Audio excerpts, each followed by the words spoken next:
You're listening to Civic Media. You can tune into any of our live shows on any radio station across the state with the Civic Media app. Find us in your phone's app store and listen anytime, anywhere.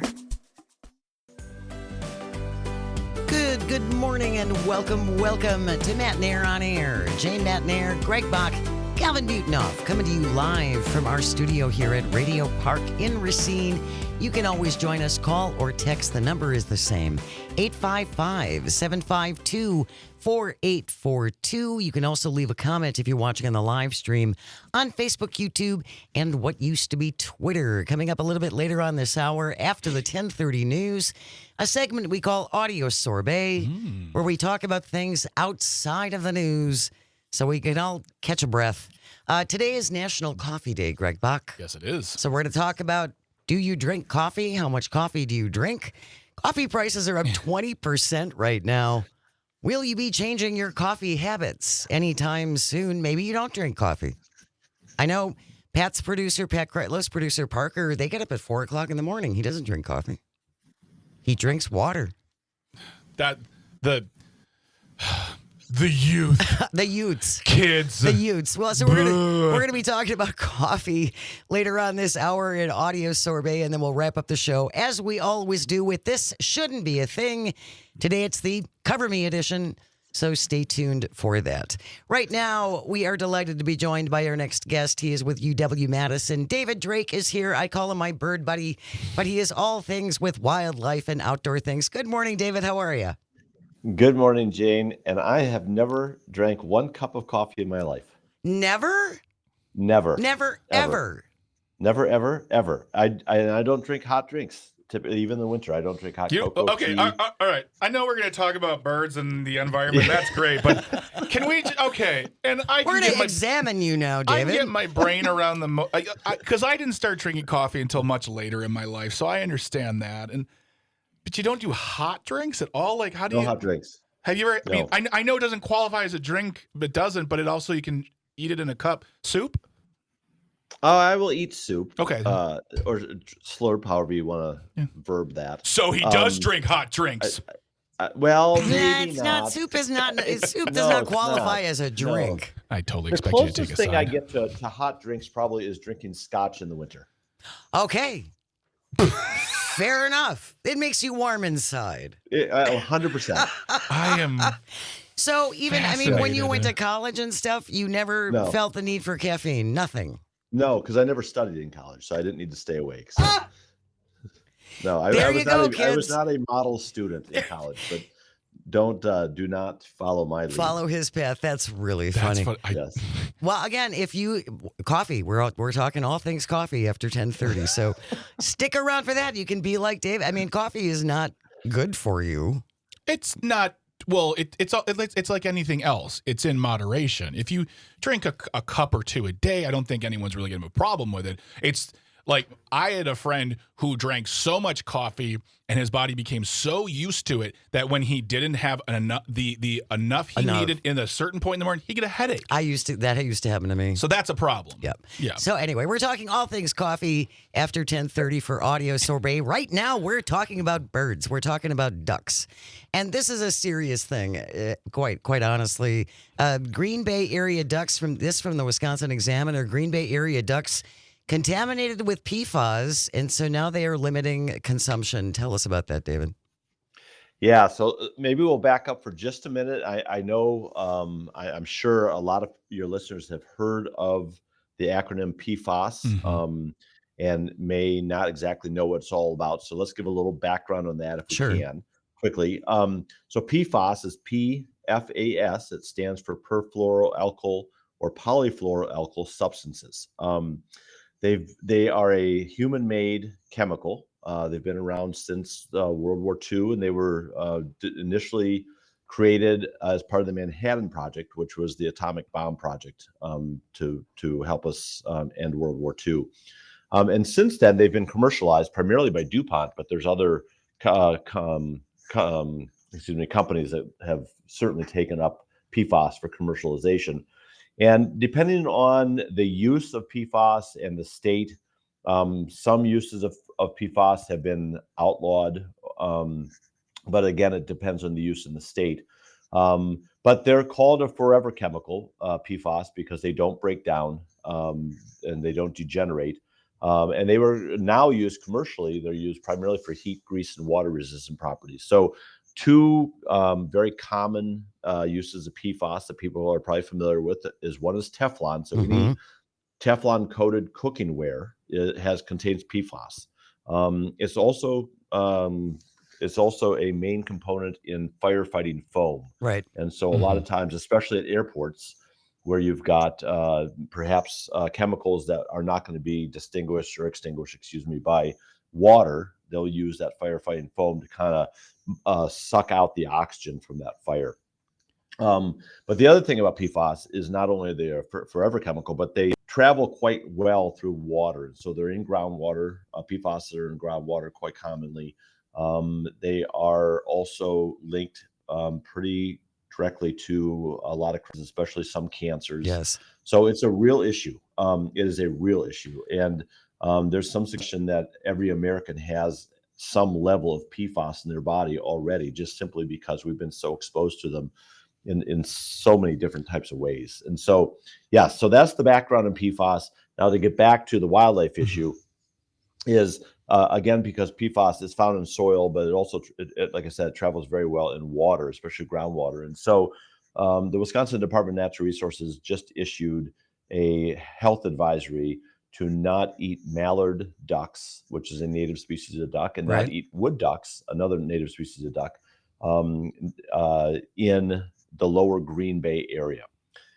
And in the lower Green Bay area, is it just specific to that area, David? It is just specific to that lower Green Bay area? It is for those two species of ducks, but the DNR also just issued a food advisory for Oneida County for some fish species, and they're suggesting I think it was the Moen Lake Chain, MOEN Lake Chain, to not eat any fish out of that lake chain at all right now. They also have an advisory for not eating deer liver. I think around Stella, the town of Stella, which I believe is in Oneida County. And obviously, the liver is kind of the filter of the body. So that would make sense as to why it's accumulated in the body. But a lot of animals that are higher up on the trophic level or higher up on the food chain have PFAS, because PFAS bioaccumulates. So what's happening with those ducks, I'm sure, is number one, they're in the water. And so if they're drinking any of that water, they're probably consuming it that way. But they're also, both wood ducks and mallards are herbivores. So they're eating the plant life that's on that water, and that plant life is absorbing the PFAS in the water. And I'm sure that's how it's getting into the ducks that way. And so, so anything that eats a duck, that's above the duck on the food chain is going to consume that PFAS as well. And so they're issuing health advisories about that. And the other thing I'll just point out quickly is, I know people are concerned about this, rightfully so. And if you are concerned about just PFAS contamination or PFAS exposure, or where it is in the landscape, the Wisconsin Department of Natural Resources has a very good website that will track PFAS exposure throughout Wisconsin. They also issue the health advisories. So you can go to the Wisconsin Department of Natural Resource and you can see the health advisories for the areas of the state, what to eat, what not to eat, things of that nature. I've got it right here. If you're just joining us, by the way, on Matt and Aaron Air, we're speaking to David Drake, who is a professor from UW-Madison, a wildlife expert, and we're talking about PFAS in our ducks and other animals. And something, and whether or not, I don't know what you know about this, David, is just the fact that when people talk about this topic, PFAS, they might say, well, these are necessary things for our products to do the thing. And well, what can we do? We don't need these PFAS because Minnesota has outlawed them. So there are other ways of achieving these products or doing what we need to do without these forever chemicals as well. So it's actually up to our lawmakers to look at the law or look at the situations and say, all right, what can we do next? That's a whole other conversation about talking to your lawmakers. But I just want to make it clear that PFAS aren't a necessary evil. They can be prevented. They don't have to be used. And there can be substitutes. There can be substitute. And speaking to the tracking website, I will have that tracking website in the show notes today from the Wisconsin DNR. So everyone who, honestly, it doesn't even matter where you live in Wisconsin, just check it out, because you never know. If they're using them, they're going to be everywhere. just check it out. Make sure you're keeping yourself safe. Well, and from what I understand also, David, that one of the problems with PFAS is we don't have an effective way to filter them right now. Right. Yeah. And let me just back up also. Greg said I'm a wildlife expert, and that is true. I am not a chemical expert. I am not an environmental toxicologist and things like that. So, the PFAS, this is some information I've done some research on in preparation for the show, and Sure. And just general knowledge of being aware of PFAS. But please do educate yourself, Yeah. and do not take what I say about PFAS for the faith, because I am not an expert on that. So I just do want to caution Sure. about that quickly. Understood. Sure. But yes, Greg, my understanding is that there are substitute chemicals. So substitute products. So, for example, like we don't use Teflon in our cooking ware in our house, and it's just simply it's partly for health reasons. It's just simply because I think we found some pans that I think cook better. Sure. So there are some substitutes that actually work better. PFAS is in a lot of water resistant clothing, for example. So there's different ways of finding some clothing that may be a substitute for sure. As you get into some of the more specific chemical uses, again, like firefighting foam, I'm not sure what a substitute is for that to put that fire out, but Right. I'm assuming there would be something. I just don't know what it would be. But yeah, I think if you want to be careful, you can make good consumer choices, and just do a little research and find out, but if it's not PFAS, it's PCBs, or it's heavy metals, or Microplastics. Microplastics, CWD, right? Chronic wasting disease. Pick your poison, Yeah. But we have a history of this. We went through this with DDT back in the 50s and 60s, and then finally outlawed that in the United States in the 70s. And there's bans on salmon. You're only supposed to eat, I think, 1 or 2 salmon a month, depending on where you are up and down the Lake Michigan coast, because of heavy metals like mercury and PCBs. So this idea about having food advisories, unfortunately, is not new. It's just a matter of making sure you're aware of them and educating yourself about them if you're going to consume food off the landscape. In the 60s, when I was growing up, they used to send a truck through my hometown, which was tiny, to spray for mosquitoes. And we used to run behind it. And everything is fine except for that third eye in the back of my head. There's nothing to worry about or see. It's all just fine. That's a useful eye. Really, to take the conversation out into we're going to grab some water and some snacks and come back, though. myvote.wi.gov. If these are concerns of yours as far as the environment you live in, our landscape, our preserving our natural resources, and our own health, go there, talk to your lawmakers, and make sure they understand and they vote in the way that protects us. So, sorry to turn this into a political thing, but we got to raise our voices to let them know we care. We're going to continue our conversation with David Drake with UW-Madison. We're talking about butterflies on the way. Stay close. You are listening to Matt Nair on Air. This is the Civic Media Radio Network. Don't go away. You're listening to Civic Media. Stay up to date on the latest news and information for your local community and Wisconsin by signing up for our free email newsletter. Visit civicmedia.us/email to get started. Good morning. Welcome back to Matt Nair on Air. Jane Matt Nair, Greg Buck, Calvinator on the board, coming to you from our studio at Radio Park in Racine. You can always join us. Call or text at 855-752-4842. Leave a comment if you're watching on the live stream on Facebook, YouTube, and what used to be Twitter. Our guest is David Drake from UW-Madison. We were talking about PFAS in ducks, and I just want to share this real briefly, David, from Ronnie in Horicon. And again, you don't have to comment on this, but one substitute for PFAS and firefighting foam is foam made from soybeans, which is an alternative. And so we'll see if we can track that down. Maybe we can get a hint from Darren Von Ruden when we have him on Wednesday. Lord knows we need to sell some soybeans in this country. It'd be good to have a use for soybeans right now. Yes. I need to go back to something Greg said about vote.wisconsin.gov or whatever. Myvote.wi.gov. Yeah, I appreciate that greatly. I just need to mention I need to be agnostic because I'm representing the University of course. Yeah, of Wisconsin course. today. Of course. So I just want No, to and say, that's leave me out of that. But I Absolutely. support what you're saying. yeah. No, Absolutely. that was a Yes. bipartisan statement to say, Yes. let your voices be heard. Yes. No, I love it. But I was going to mention the same thing about soybeans, Greg. Yeah. I'm not plugging a political party. I just noticed I got a lot of soybeans to sell, France. They're available. Yeah. Is all we're saying. I wanted to talk with you briefly, David. I saw an article that said that monarch butterflies are on the move. They have started their migration. And for people who don't know this, they have an astonishingly long trip. Yes, they do. And as a matter of fact, I was just out on Friday at a friend's prairie out west of Madison, and the monarchs galore out there, just taking advantage of the prairie plants. And Really? it was wonderful to see them. Yeah, the monarchs are awesome. I mean, they're obviously a butterfly. We don't consider them wildlife. We don't typically think of insects in the wildlife world. But again, I know enough about monarchs to be dangerous, so I'll espouse about monarchs, and they are awesome. That yes, the migration pattern is fantastic. One of the things that I greatly appreciate about monarchs is it's one of the species that it seems like everybody knows them. Yes. Everybody can relate to them. Mhm. Identify them. Yeah, absolutely. Yeah. Just like a robin or a whale or whatever the case might be.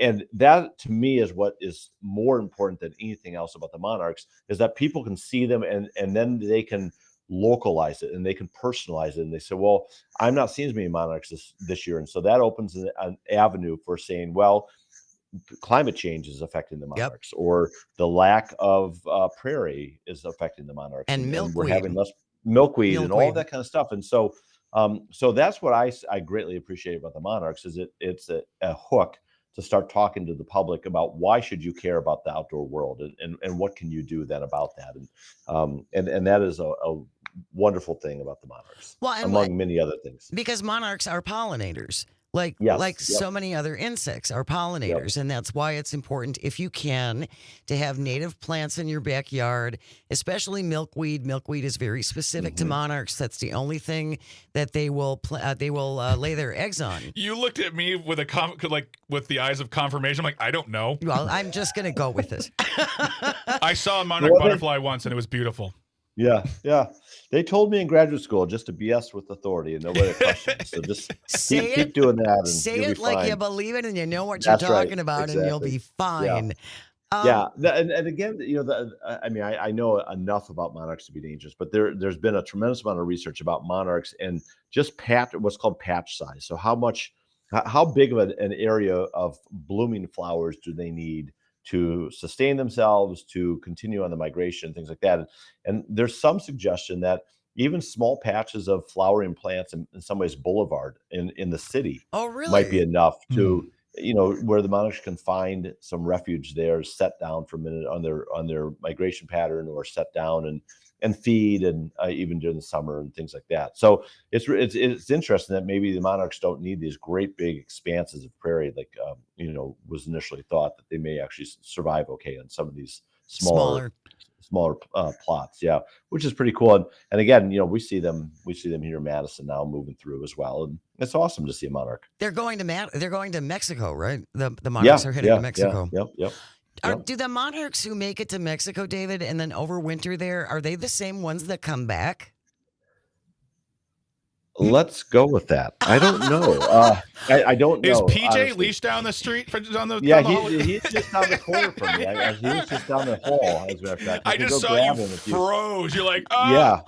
Yeah. If you wanted to put him on, I don't know about that. What I will tell you about migratory birds is that yes, it can be the same bird that will come back in that area. But I also do know that migratory birds, depending on the species and depending on the year, that they can suffer some pretty heavy mortalities. Yeah. And so the opportunity, or the chance, or odds are that it probably is not necessarily that same monarch that's coming back. That's a long trip, boy. That's a long You have It such is a little long trip. wings. I know. I go and run. I try to run 3 miles sometimes. I'm thinking, if I can't run 3 miles and a monarch is flying that long, what the heck's wrong with me? Maybe I should think start it's- drinking more coffee. No, that'll Well, if fix you it just for run you. to Mexico once and run back, they're like, are you going for a run? No, I did it back in 1992. I'm good. David Drake is with UW Madison. He is my bird buddy. I really appreciate your time, David. Thank you so very, very much. Always good to be on with all of you, and thank you for inviting me. Absolutely. We have news coming up next, and then when we return, it is Audio Sorbet, and we're talking about your coffee habits. Maybe you're like David Drake. You don't even touch the stuff. Maybe you're like some of the texts that we're getting in, and you've got fancy ways to coffee. That's all coming up. Stick around for Audio Sorbet. News is next. Keep it here on the vast, statewide, countrywide, pick us up around the globe on the Civic Media Radio Network. Good morning. Welcome back to Matt Nair on Air. Jane Matt Nair, Greg Bach, our one, our only Cal Zone on the board, coming to you from our studio at Radio Park in Racine. Join us, call or text at 855-752-4842. Leave a comment if you're watching on the live stream. Good morning, live stream on Facebook, YouTube, and what used to be Twitter. Before we move on, we do have a clarification from Civic Media News Director Shali Pittman. Yes, Shali was on earlier in the first hour talking about data centers, and there's going to be a meeting in Caledonia regarding data centers. We spoke about an open records request relating to we Water usage. to what, but also in the matter of Caledonia. It was actually, so I'm going to read exactly what she said. Sure.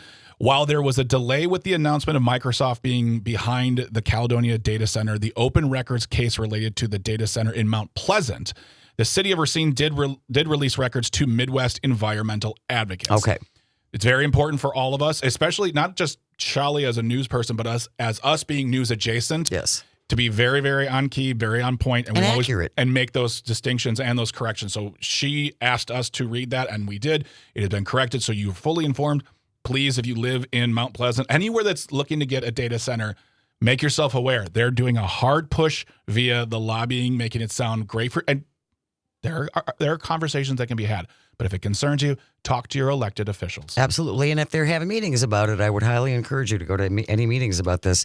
And the mining meeting that they're going to have in northern Wisconsin as well. That's something that I think folks who live up there need to get involved with. It is the time of the show that we like to call Audio Sorbet. What happens at Audio Sorbet? We get away from the news. We take a break, take a breath, and talk about something else. We clean your ears with fun. As we say here on Matt Nair on Is that Air. too loud? When I feel like I'm doing it right into the microphone. I mean, that voice that just runs in, that does that. I don't know who it was. It was a person. He just comes, he shoves his way in. We don't And know. he who leaves it a is. sandwich every time. It's great. So Audio Sorbet today. Today is National Coffee Day. Didn't know that. National Coffee Day. So we want to talk about your coffee habits. Do you drink coffee? Maybe you don't. Maybe you're like David Drake, who's never had a hot beverage in his He life. doesn't do hot beverages. He's never had cocoa?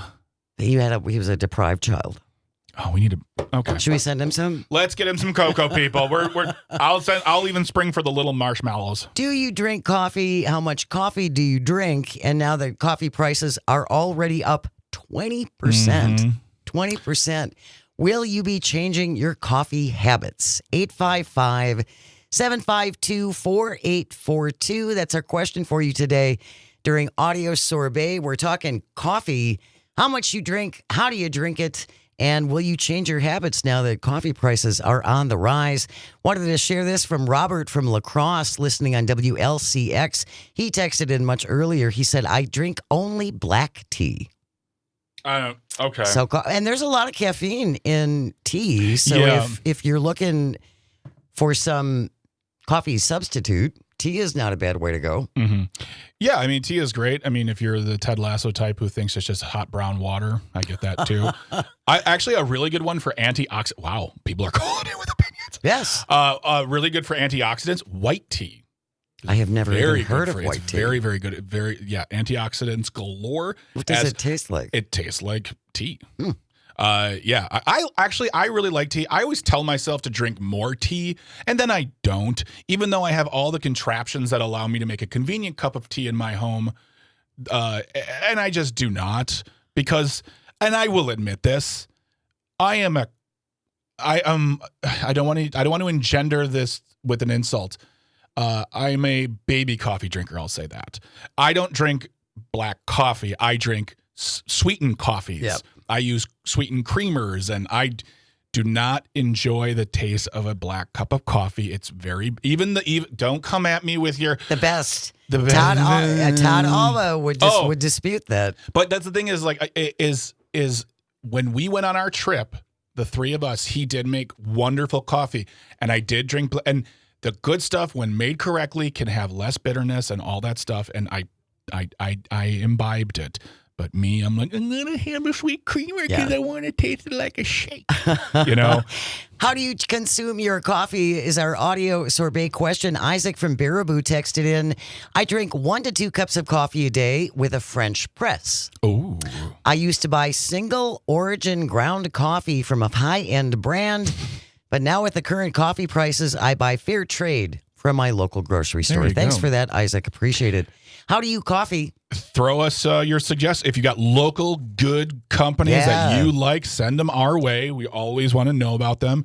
And you were talking about the prices going up, and I'm not here to dunk on anyone, but there's a certain coffee company that is the color of coffee, a gun, and company. I'm not going to say them out loud, but you can figure it out. But they're very much Trump supporters, and they were like, we're not going to raise our prices a single bit because we source from all over the world, not just Colombia. How's that going? Well, they are raising their prices as of this fall. And that sucks because, 1, they have to do that. 2, you kind of have to eat your words. So I feel like instead of coming hard for it all, realize that these tariffs are going to affect us. I don't mean to I'm sorry, no, it's sorbet, but that's an important point of this coffee price thing. It affects your kitchen table economy. Well, tariffs are affecting all of us. Even though we don't pay for them, guys. We are talking coffee. How do you coffee? It is National Coffee Day at 855-752-4842. Troy from Mount Horeb, you were first in. Good morning, Troy. Let's talk coffee. Good morning. My earliest memories ever were sitting with my grandma. She used to drink Folgers Instant. Oh.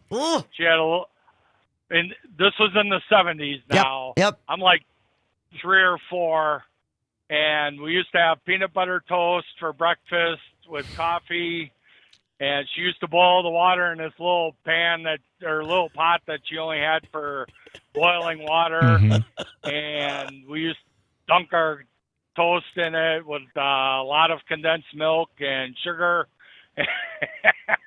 That sounds like my kind of cup of coffee. Ever since.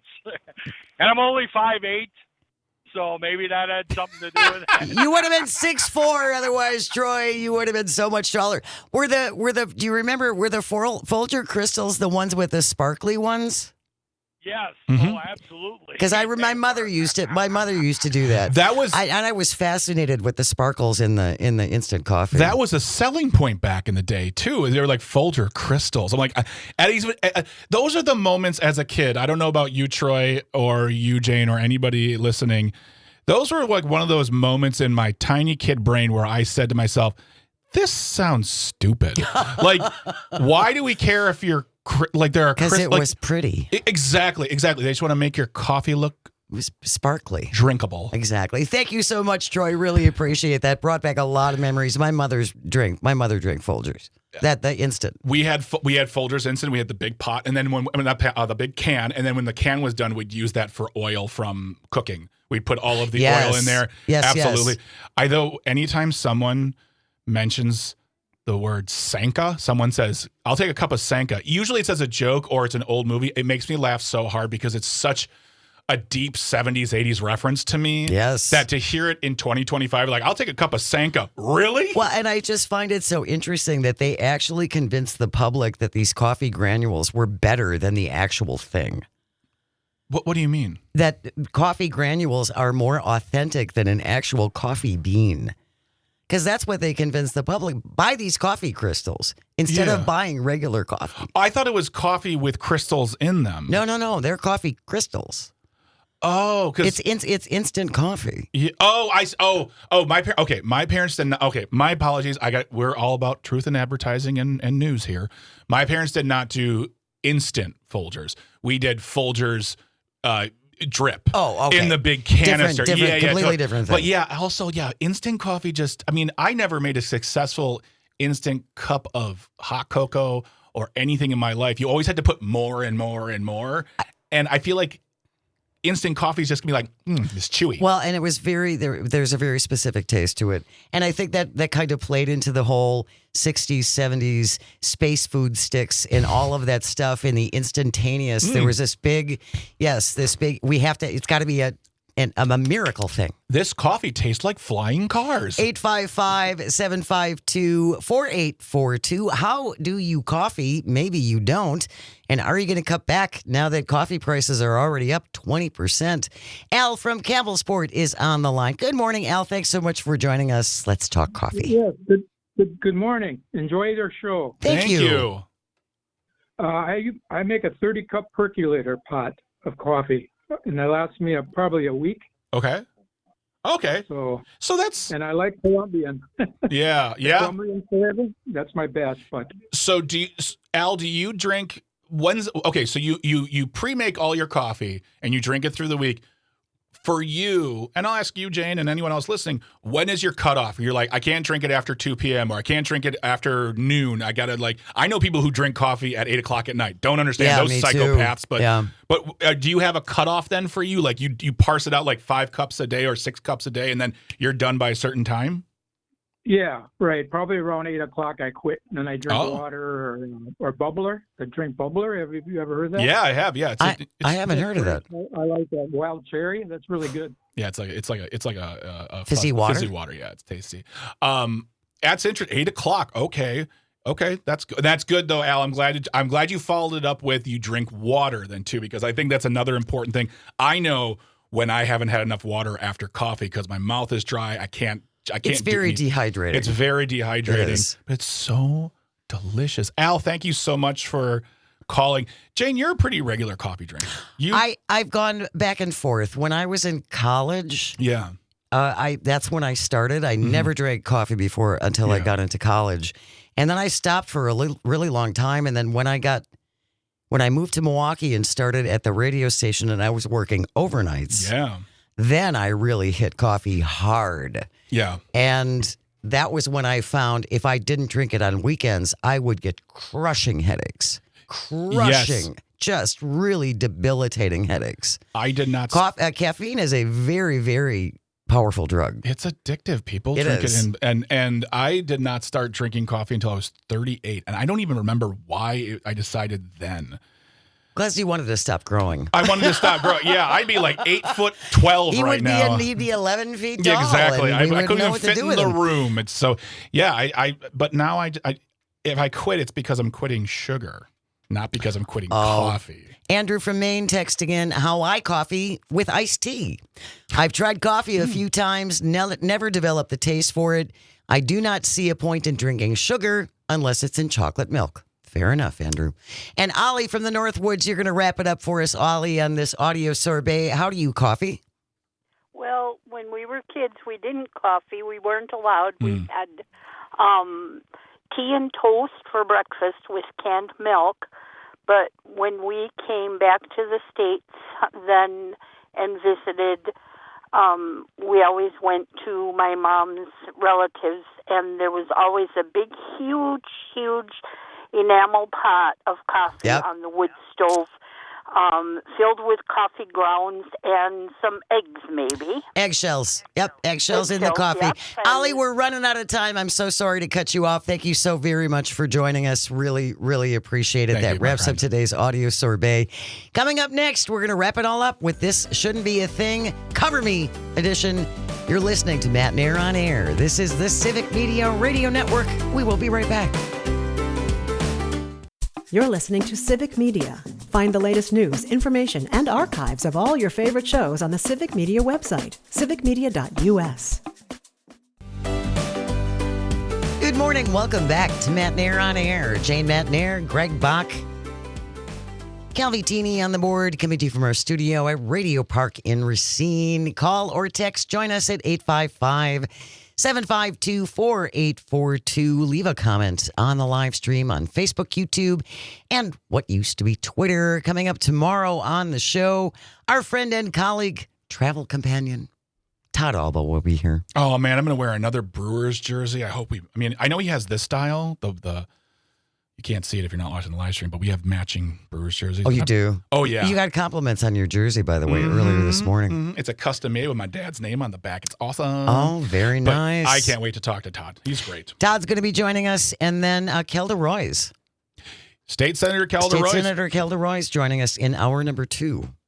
Will be speaking to us about her bid for the governor's race. She announced a couple weeks ago a couple on weeks. Todd's show.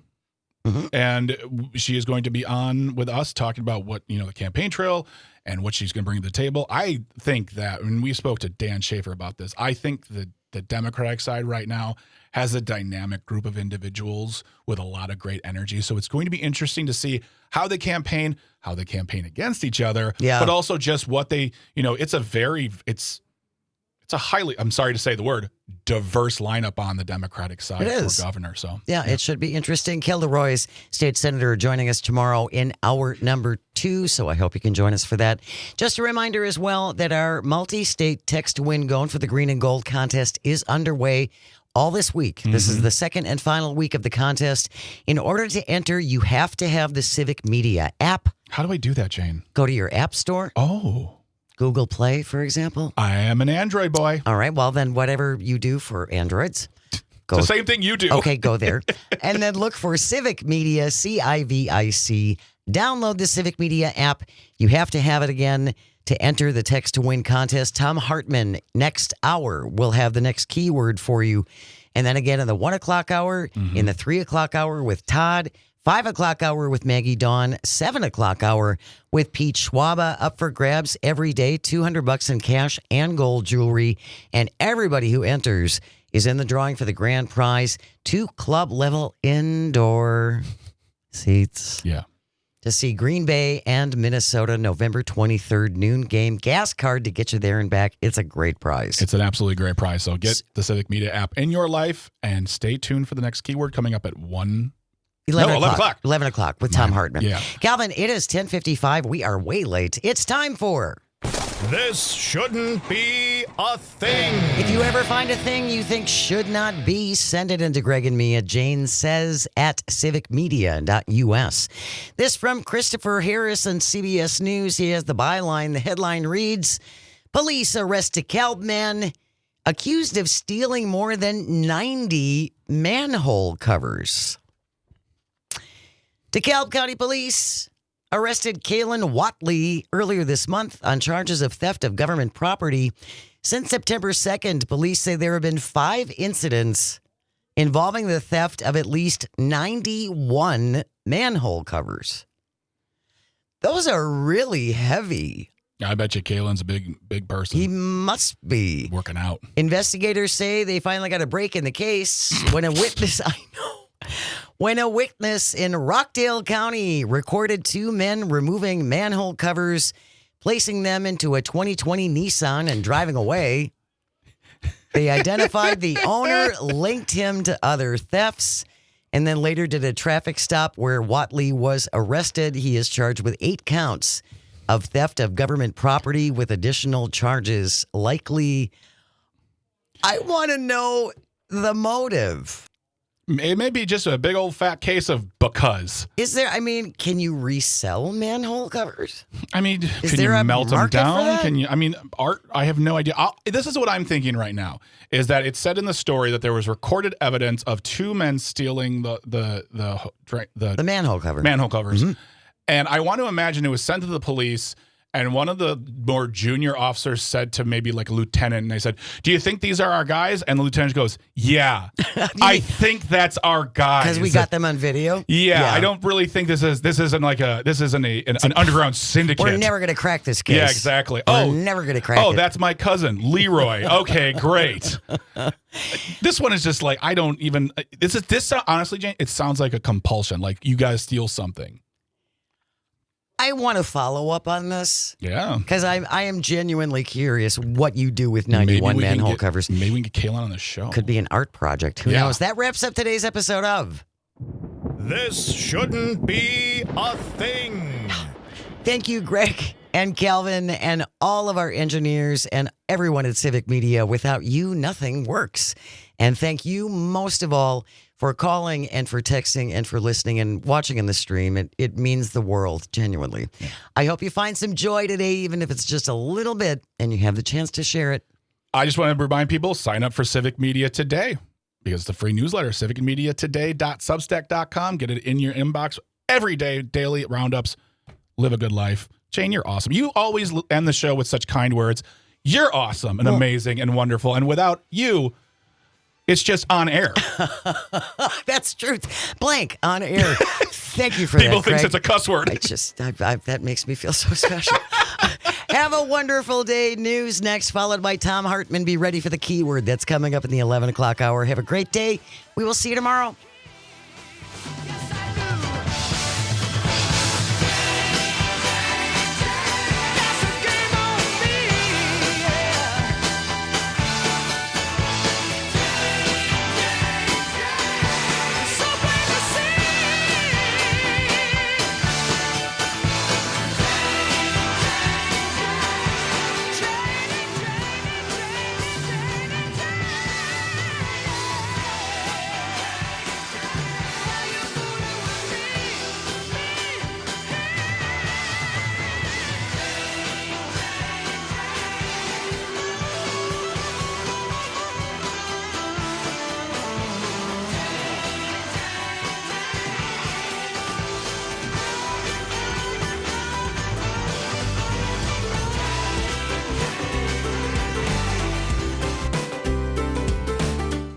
The national news cycle never stops, but it can be hard to find news about your local community. Civic Media is dedicated to providing quality local and state news coverage across Wisconsin. With the Civic Media app, you can get notifications about local stories that matter to you and your community. Find the free Civic Media app in your phone's app store and choose notifications from the menu to tell us what kind of news you want to hear about.